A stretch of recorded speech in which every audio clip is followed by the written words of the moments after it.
AT&T Stadium, where tonight the Cowboys host the Titans. Kind of a must-win game for both teams. Both come in 3-4 on the season, both off byes and both off losses. Well, in the Titans' case, off 3 straight losses. For the Cowboys, though, we heard about all the personnel moves they have made over the course of the bye week. How about the move they made in the coaching staff, hiring Paul Alexander and hiring Mark Colombo? Now, the move to Colombo seems to add a little bit of the intensity that the Cowboys' offensive line is looking for. He was quoted as saying he wants to bring some violence and some nasty to the game. Mark Colombo promoted to offensive line coach last week. Now, Paul Alexander was let go after less than half a season after 24 years with the Bengals. But with Colombo's move to the offensive line coach, Jason Garrett, very excited for what he could bring.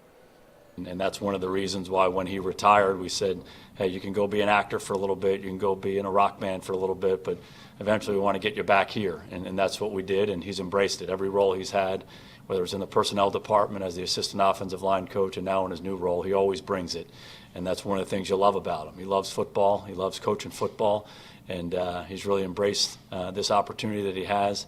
I think he and Coach Halk working together, it's a great pair. They've hit the ground running, and there'll be some growing pains for everybody as we transition. But again, I think he's done a really good job right at the outset, and he's definitely bringing his personality, his passion, his enthusiasm to it. I think the guys have responded the right way.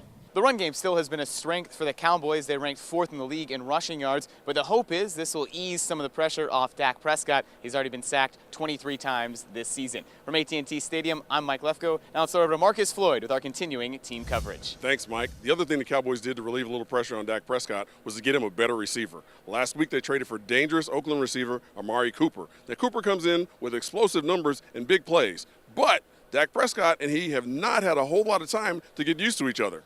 Now we're, 4 or 5 practices in, and then we've had some time to talk mentally what I think on certain routes, what he thinks on, or what he expects. So I had a couple of really good days and excited about it. He's a very smart football guy. He is a football guy. He's into it. He loves it. He's engaged in it. And he's very capable physically. So we've tried to give him as much as we can, and he seemed to handle the work really well. A lot of it has to do with understanding what we call formations, how we call routes, and then understanding the nuance and the detail. He might have done it a certain way somewhere else, but the way we do it here might be a little bit different. That's part of learning and understanding the system and getting a more comprehensive and a deeper feel into what an offensive system's all about. Now Cooper has 225 catches and 19 touchdowns for his career, and the Cowboys are hoping he can do some of that on the field out here. We'll have more on Cooper and the rest of the Cowboys coming up a little bit later on the show. For now, I'm Marcus Floyd from AT&T Stadium.